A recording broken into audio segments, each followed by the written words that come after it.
And hey guys, it's Daniel. I'm the owner of Daniel's Skating Student Skate Shop. And today I would like to present you the innovation of SimBRO, the SimBrake. By using the SimBrake, you don't need a heel brake anymore. And moreover, you will slow down and stop on your skates without racing your expensive wheels.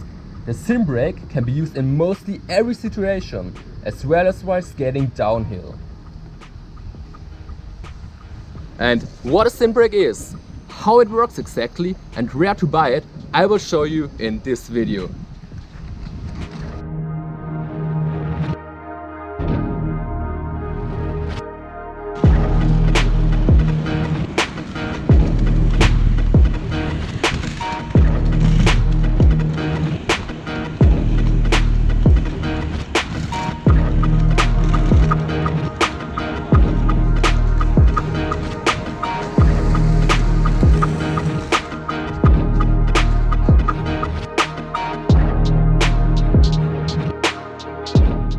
So what is a SimBrake? First of all, I got my SimBrakes for free, thanks to SimBRO. Well, a SimBrake is a brake which is a kind of a rim installed in the inner of the back wheels of the inline skates. Here the SimBrakes can be recognized by the blue color, but there are also SimBrakes in other colors. The SimBrake makes it possible to slow down and stop without using a heel brake. And moreover, unlike T-stops or other stops like slides, there is no appreciable wear of our wheels using the SimBrake. It's clear, one day our wheels will be worn out through skating and we will need new ones. But in this case we won't need new SimBrakes, as we are able to mount the SimBrakes on our new and fresh wheels. That means we won't need to buy new SimBrakes. Okay, the brake mechanism is triggered by using our legs and heels. That means, to brake, we have to keep our legs apart while pushing our heels to the outside. And a good thing, this mechanism can be tested before using it by skating. For example, as soon as we have installed a SimBrake, we can push the wheels towards the inside of our frame. While doing that, we can try to rotate the wheel towards the common skating direction, and at this point we should notice that there is a slight or high resistance, and here it can be heard very well.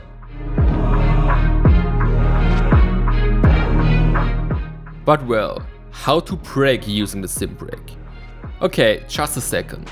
Before we take a close look at it, we will take a look at a proper body posture and skating. For practicing, we will use the so-called lemon. Therefore first, we will try to stand in an arrow towards the back. Next we will try to stand in an arrow towards the front. And while doing that, we try to bend our knees towards the front. That means we try to push our knees over our toes or front wheels. And this is very important to not lose our balance in front or back. As soon as we feel comfortable doing so, we will try to skate a lemon. To begin, first we get momentum by skating, because this is easier than straight from just standing. And as we can see, while moving our skates close together, we tilt them inwards. This technique is called lemon and is the basis for doing the SimPlow using the SimBrakes. Well then, if we want to brake, we also start by skating a lemon, but this time just a half lemon. Because if we want to trigger the mechanism where we are not allowed to tilt our skates inwards anymore. But this would happen if we would skate a whole lemon.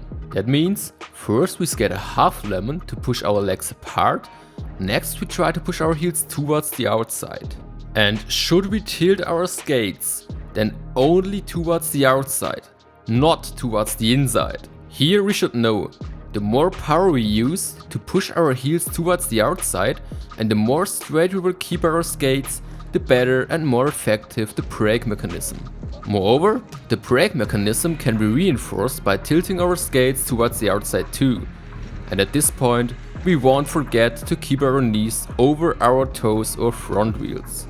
And yes, through practicing this movement, we will see braking by the use of SimBrakes is very easy.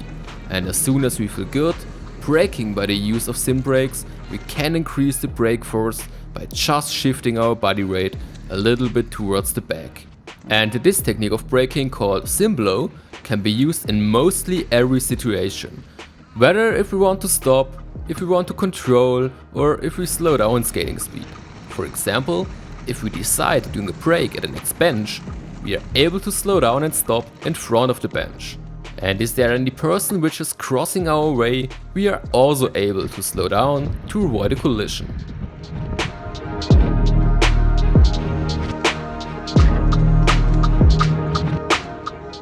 Good, but there's also a second technique which allows to slow down and stop using the SimBrake. This technique allows us to brake while skating a curve or around a corner. And here's an example. We will skate around the cones by using the same speed for both times. At first, I skate around the cones by not using the SimBrake. And as you can see, I won't slow down very well. But now I skate around the cones by using the SimBrakes. And as you can see, I will slow down and stop very well, even by skating a curve at almost 90 degrees. Okay, how does it work? It's simple. First of all, and as we have just learned, we skate a half lemon. Next, we let us just roll around the curve and try to use and push our outer foot's heel towards the outside. That means, after we have skated a half lemon, we just do a parallel turn while pushing our outer foot's heel to the outside. We just have to remember that we won't tilt our outer skate inwards. And if we want to increase the brake force, we can additionally tilt our outer skate outwards. Well, while doing this, we keep our skates apart, one skate further in front of the other skate, and we keep our knees bent. And this technique is called SimTurn.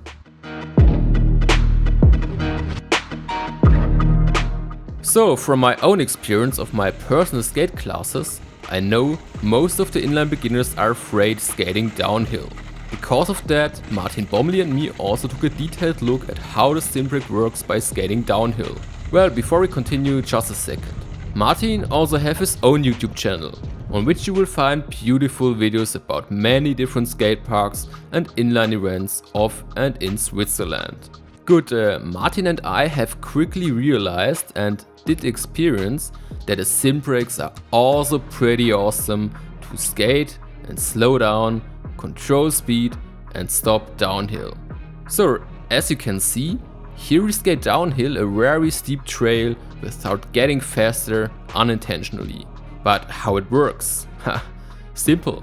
It's exactly the same as we just learned in the flat. That means first we start skating a half lemon and next we just go over to the SimBlow. But at this point again, please bend your knees and push them over your front wheels. Moreover, keep your skates straight or tilt them to the outside to increase the brake force. Because if we would tilt our skates inwards, we wouldn't brake and so we wouldn't slow down and wouldn't stop. Following, I did a small test. We skated the same way down by using the same skating speed. For the first time, I tried to skate around the corner to the kids' playground without using the SimBrake, but I failed. On the second attempt, I used the SimBrake to slow down, and as you can see, I finally stopped close behind the corner. Awesome. At this point we already know how the SimBrake works, how to control speed, slow down and stop, and also which brake techniques are possible. And for the most of us, it's absolutely sufficient. But I wanted to know how the SimBrake works doing more like free skating and urban skating. And for that reason, I had to increase the skating speed. I had to jump and I also had to skate backwards.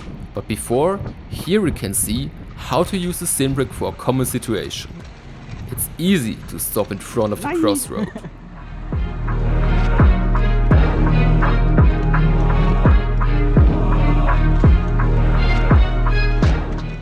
Here I jump twice, control speed, jump, control speed again, jump again and slow down.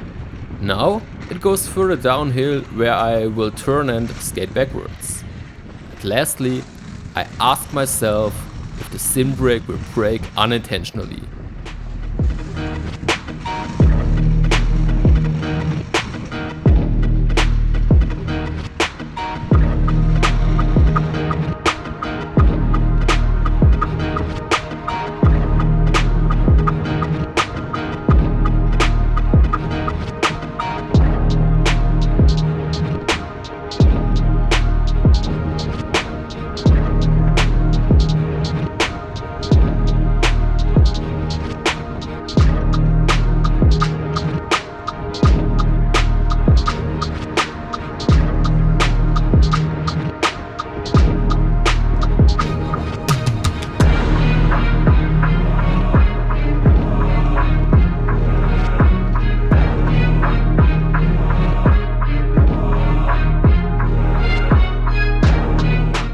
For this reason, I did some further tests and checks, because there's hardly anything which could be more worse than to stop suddenly and abrupt. First of all, I jumped over different obstacles.